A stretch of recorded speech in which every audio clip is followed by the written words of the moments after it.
Jobs, healthcare, education, those are basic human rights. It offers a wealth of vital services. Now El Centro de la Raza is turning 50.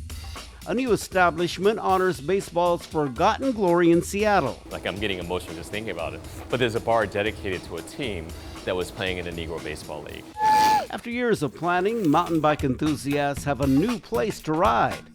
These stories and more next on CityStream.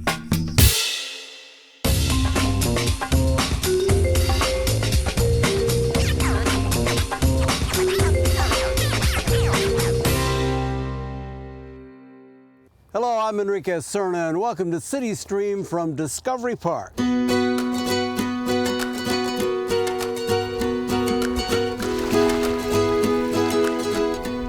Earlier this month, this park celebrated its golden anniversary. For 50 years, it's been an ideal getaway to hike through dense forests, walk through meadows, or explore Puget Sound tide pools. At 534 acres, it's the city's largest park, filled with stunning views and a rich history. This month also marks the 50th anniversary of El Centro de la Raza, one of the region's premier community organizations. What started as a peaceful occupation of an old Beacon Hill school by Chicano activists has become what's called the beloved community, with an emphasis on affordable housing, job training, early learning, and childcare. After 50 years of social service and racial justice advocacy, El Centro's leaders say they have much more to do. Roberto Maesta said, "We took this over in your name for the yet unborn and future generations.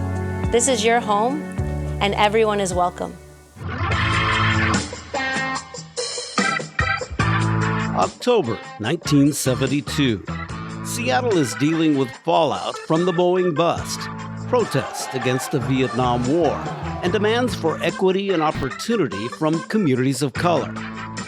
What it meant, I think, to the Chicano community was that at the time, Roberto Maestas is leading an English as a second language program that serves as a focal point for a growing Chicano community. It developed into a program that addressed itself to grassroots people. But then it was defunded.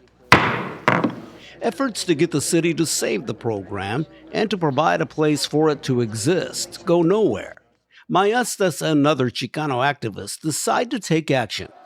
They set their sights on the vacant, rundown Beacon Hill School.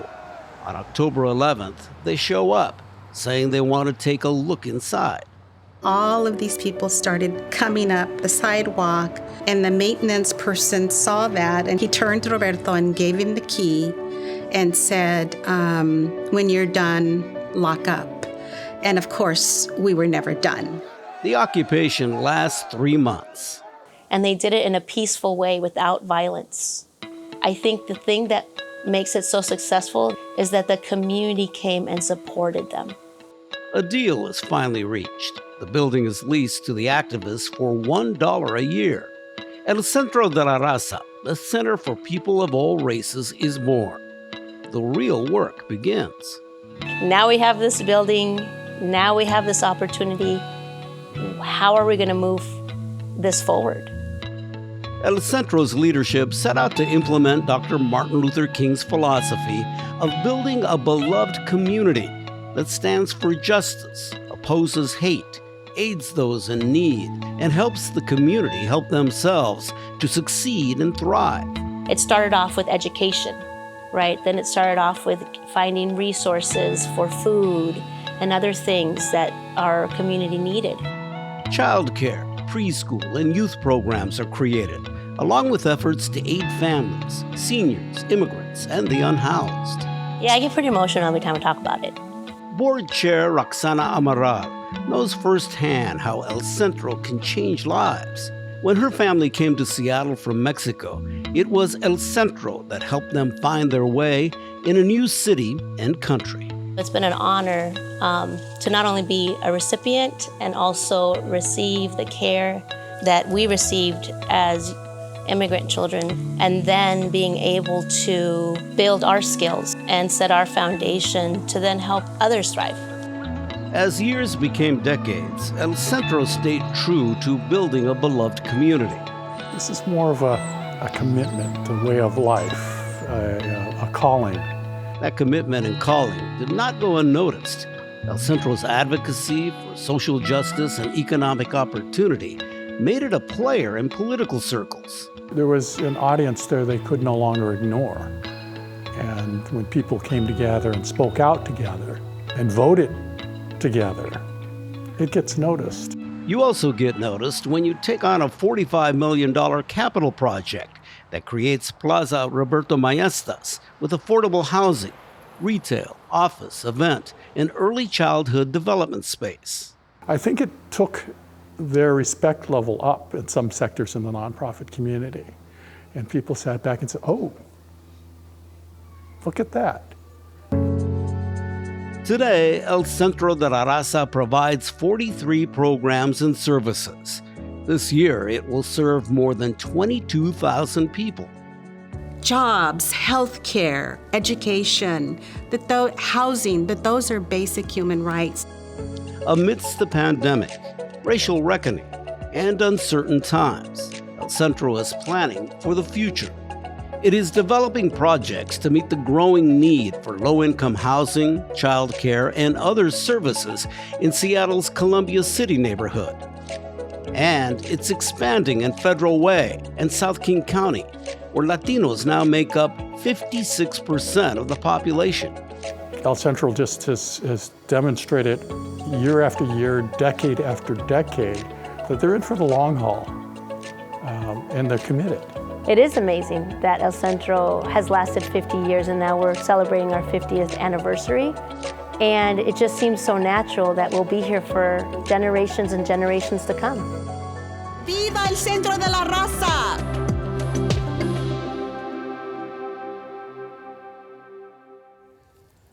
As I mentioned, El Centro is expanding in South King County. In fact, it has purchased Patterson's West Skating Center, a popular roller rink that was in jeopardy of being torn down. Patterson's is best known for being a training ground for Olympic speed skating stars, including gold medalist Apollo Ono and silver medalist J.R. Selski.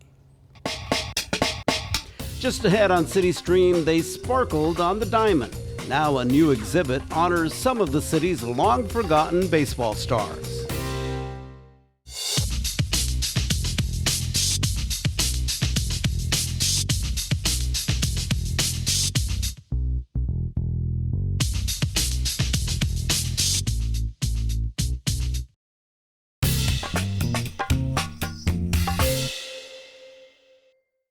CityStream returns from Discovery Park, a popular place to escape the busy city and explore nature. But beyond its many recreational opportunities, this area also has a fascinating past. Before becoming Discovery Park in 1972, this was home to Fort Lawton, a U.S. Army post during World Wars I and II and the Korean War. At one point, it housed 20,000 soldiers. Many centuries earlier, this was a gathering spot for native peoples, including the Duwamish, Suquamish, Tulalip, and Muckleshoot nations. The connection to its indigenous roots came full circle in 1977 with the opening of the Daybreak Star Indian Cultural Center behind me. Recently, CityStream devoted an entire program to Daybreak Star, its mission, its many programs, and its cultural connections. If you're interested, go to our website, seattle.gov, select the Feature Shows tab, then click on CityStream, and you'll see the Daybreak Star program among the offerings. In the afterglow of the Seattle Mariners' first playoff appearance in 21 years, there's another kind of history being made right across the street from T-Mobile Park. Brian Callanan has the story of an old team, the Seattle Steelheads, who are gaining some new fans and long overdue respect. You could call Steelheads Alley just another bar, but that's like trying to catch a home run off the bat of Ken Griffey Jr. You're not even getting close. I don't think there's anything like this that's happening anywhere else in the U.S. That's Rodney Hines, co-owner of Metier Brewing, whose beers are featured at Steelheads Alley and the Hatback Bar and Grill, the new and eagerly anticipated tap room and restaurant that opened this season in the old Pyramid Brewery building across from T-Mobile Park. But along with every meal here, you'll get a big helping of history. And you're going to get your curiosity sparked about the Negro Baseball League, about the Latino All-Star Game, about women who've been left out who are now playing professional softball. You're going to learn all of that. This space celebrates the Seattle Steelheads, part of the first professional black baseball league on the West Coast, the West Coast Negro Baseball Association. We're going to be telling all of that rich history. Heinz, one of our state's very few professional black brewers, teamed up with the Mariners, local artists, and historians to build a unique space that tells the story of the Steelheads and other almost forgotten teams of our region's past. The fact that there is a bar that's dedicated to a team, like I'm getting emotional just thinking about it, but there's a bar dedicated to a team that was playing in the Negro Baseball League. Like, we should see more of this happening across the U.S. But just making this happen in Seattle was a bit of a miracle in itself. There's some great stories that are told here visually, but it's the tip of the iceberg. That's superstar baseball historian Dave Eskenazi, whose collection makes up a majority of the photos and artifacts you'll see in the 150-item Steelheads Alley display. Their story actually starts in 1944. The origin of the Steelheads is they were originally the Harlem Globetrotters traveling baseball team. The barnstorming bunch joined the West Coast Negro League in 1946, but not for long. That same year, the Brooklyn Dodgers signed Jackie Robinson, which broke Major League Baseball's color barrier. And that just hordes of talented players would follow him to the major league, so that spelled the demise of the West Coast Negro Baseball Association. A challenge which Eskenazi and others helped turn into an opportunity by adding to this display other pieces from the past of Pacific Northwest baseball, dating back to the 1890s. There's so much great baseball and athletic history from underrepresented communities in this region, again, going back 120 years. And for Karen Jones, the history is personal. Well, I got my little scooter and nothing was gonna keep me away. I couldn't wait to get down here. Karen's grandpa was none other than Powell Barnett, who she'll proudly tell you was a musician and the founder of the Seattle Royal Giants, another Negro League team displayed at Steelheads Alley. Plus, later he founded the Northwest Umpire Association. The Seattle Park that bears his name is less than 2 miles away from the site of the old Six Stadium, where he umpired games for Seattle Rainiers baseball. I didn't know being with him in my younger age was going to lead to something of this great legacy. And it's a legacy that Karen hopes to keep adding to. Here we have Jackson Street, names him the Man of the Year. It's history, and people need to know about it. She's brought articles and photos of her grandfather not only to Steelheads Alley, but to an archive in Seattle known as the Black Heritage Society of Washington State, located in the Mohi Resource Center.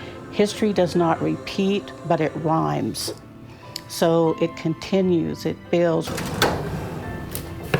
The president of the BHS, Stephanie Johnson Tolliver, is a fourth-generation Seattleite who oversees a massive collection of Black history, mostly at this archive in Georgetown, but also right in front of fans at Steelheads Alley.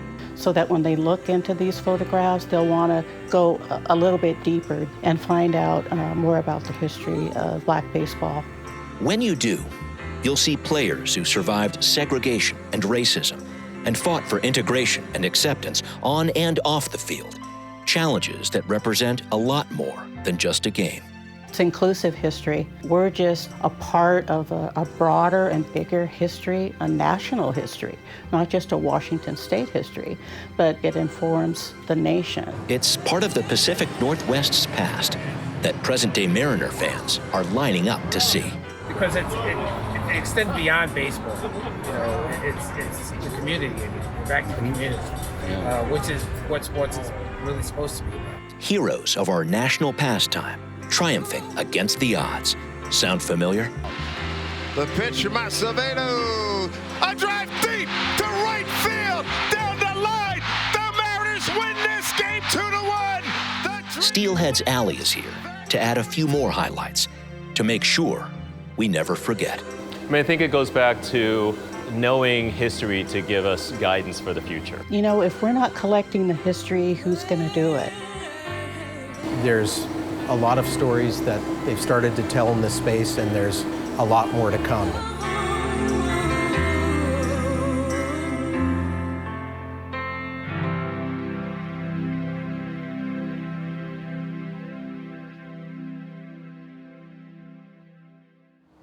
From a new establishment just starting out to a decades-old business calling it quits. For more than 40 years, the family-run Viet Hoa supermarket has been a popular and vital spot in Seattle's Little Saigon neighborhood. But as producer Randy Ng explains, redevelopment and ongoing public safety issues are forcing Viet Hoa to close its doors. My brother dragged me out because it's the last day that Viet Hoa's open. But it's a very iconic location. When I first came to America, we lived like right next door. This is where I shop. I'm not going to ride to Renton, Sarawak. Everything is closing. Viet Hoa. I learned about our culture through food. This was frequent traditional visits with my grandma. I used to go here with my grandparents, my parents. My grandpa, we would always go here, shop every Saturday. We made it a full day. So we came and got lunch here. We went grocery shopping. He would always buy lottery tickets, and he also wanted to win big. Oh, snack section, for sure.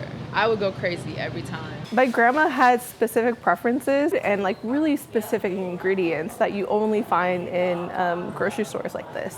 Eventually, everybody needs to eat. So I think, well, food business is a good one to start it.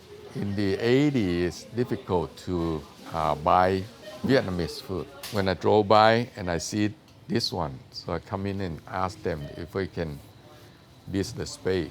So, you want to rent this space? You have to show me you have $1 million asset before I talk to you. So I said, well, I don't have that. I think a couple of years later, they come to me and say, are you still interested? Yeah, but I don't have 1 million. I said, no, don't need it. If you want it, you can have it. That's how we start. It's 1988. That's where we start. You know, and then we're growing very fast and we're so busy.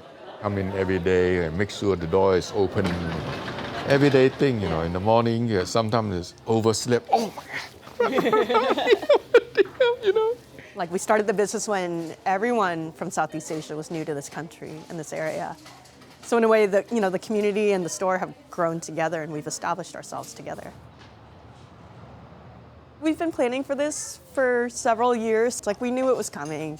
And so on some level, we've like mentally prepared for it. But now that it's actually here, it is hard to be like, oh, today really is the last day. I'll see you soon. We see you soon. Seeing customers say bye to our staff, that's been really, see? My customer, my co-worker, everybody just like family. Teamwork, very good. And then now we have to miss seeing people. You know, I like social, you know, and missing seeing all those customers and friends. I think my fondest memories have been in grocery stores. We can't just say, oh, we'll find another store to replace them eventually.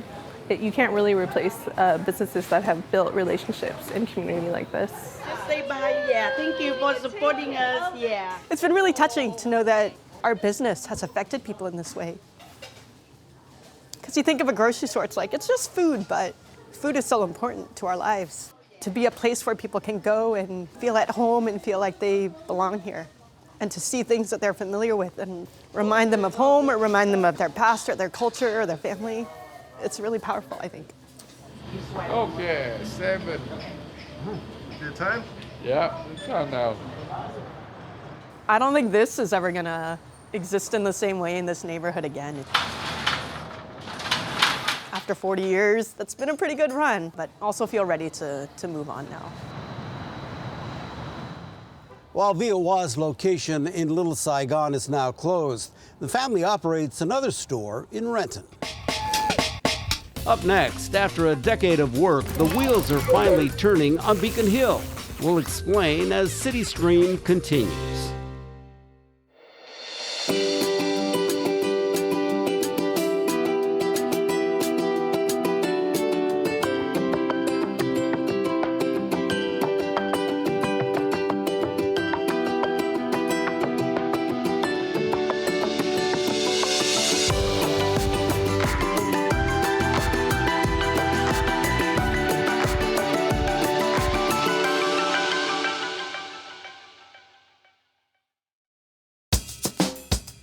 Vision checkout should have 2. My name is Stephen Burke of Seattle IT. The clinic directors and everything, they know exactly how critical IT is to the clinic. It won't run without the IT. There's 19 laptops, 5 desktops. I have no idea how much cabling. Cisco provides us some access points. There's an online cloud-based registration system. Critical information for keeping the clinic running. And then it's also used internally in the clinic to track patient flow, keep track of number of patients per day, and make sure people get through the steps in the clinic too correctly. I've been doing this for 30 plus years. I tell people this is the most important part of my job, the clinic, and it's the most enjoyable too. So I normally do desktop support, but clinic, that's the part that I enjoy and feel most satisfied with.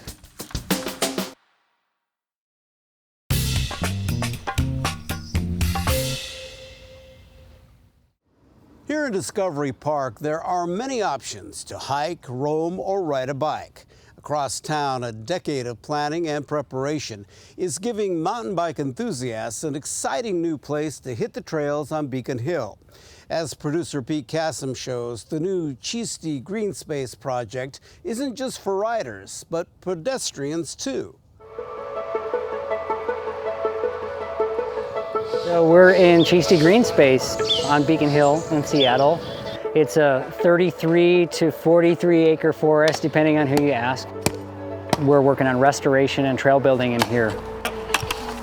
The forest was covered in ivy and blackberry. We're replanting conifer, ferns and salal and Oregon grape. That's been the work of the community. And we need more green space. We need more accessible space. We're looking for ways to reimagine the space and to invite more people to recreate in their own backyard. So 2011, we proposed mountain biking. The pilot program with the City of Seattle, where if this goes successfully, we can build some more of these throughout Seattle. A place designed, built, and made for the community. Oh, perfect. Yeah. Where when someone gets off work, they can do some laps. Some kids in the neighborhood can go do some laps after school and keep them active, give them a place to volunteer, to build something in their community to be a part of it. We've gone through public process. We've heard voices with different perspectives on this project. This is too invasive, as it were, into this space, really to the exclusive use of mountain bikers.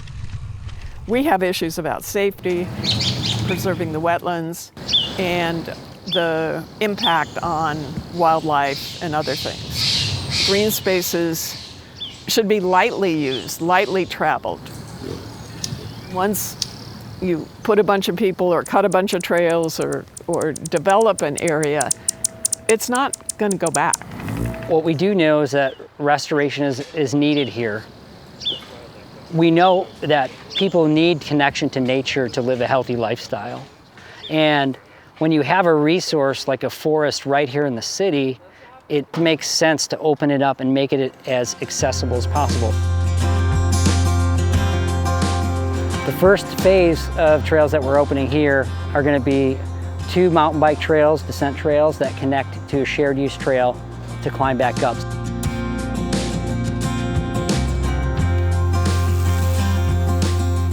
There's some rollers, stuff to get a little speed going downhill, but not progressively jumping and ripping down a hill. But now we've made full 4 feet wide walking trails for bikes, for hikers, for people who walk their dogs throughout the whole park, and keep them separate from the downhill trails.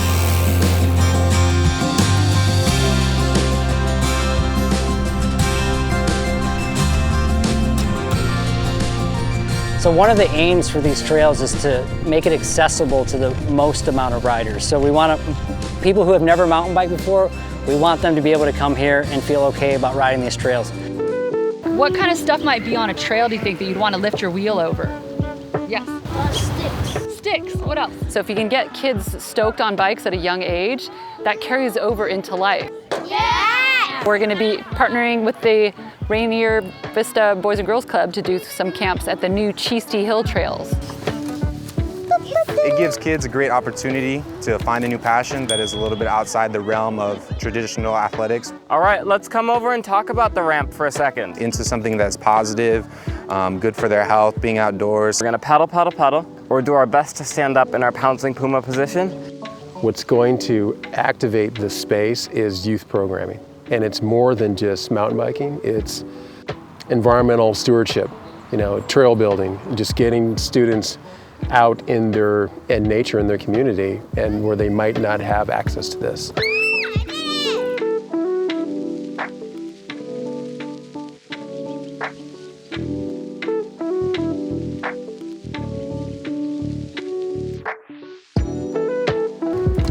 Let's head up to the trails. You plant the seed, hopefully the students will ask, well, what else is out there? Not much of hardness, it's more of funness. It's like scary, but really, really fun. Everybody ready? Let's do our best to think about our s'mores break it. Here goes nothing. We'll teach them all the different skills from cornering to wheel lifts, to get over obstacles on the trail, to how to climb up a trail, how to go down a trail safely, how to use your brakes correctly. We'll give them all that foundation. And to use this, not just for this community, but to study how this can work in other communities, especially kids that have low access to nature. Did she fall? Yeah, she did. It really scared me, Tamara. My pants are all dirty. Tamara, you okay? I think it's really fun. Welcome to the grand opening of the Cheasty Trail. There's been over 5,000 volunteers that have helped build this place. It's not just about the bike trails. It's about leaving the park and the area better than when we even got it in the first place. 3, 2, 1.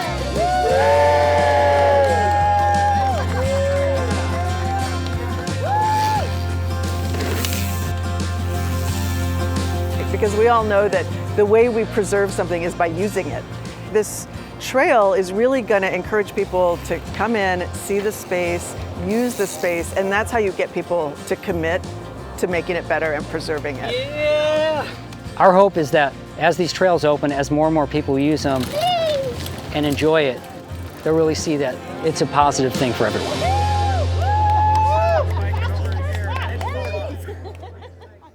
Phase 2 of the project, planned for the northern section of the Greenspace, is slated to have a dedicated mountain bike loop trail, hiking-only trails, and shared use areas. We'll be right back.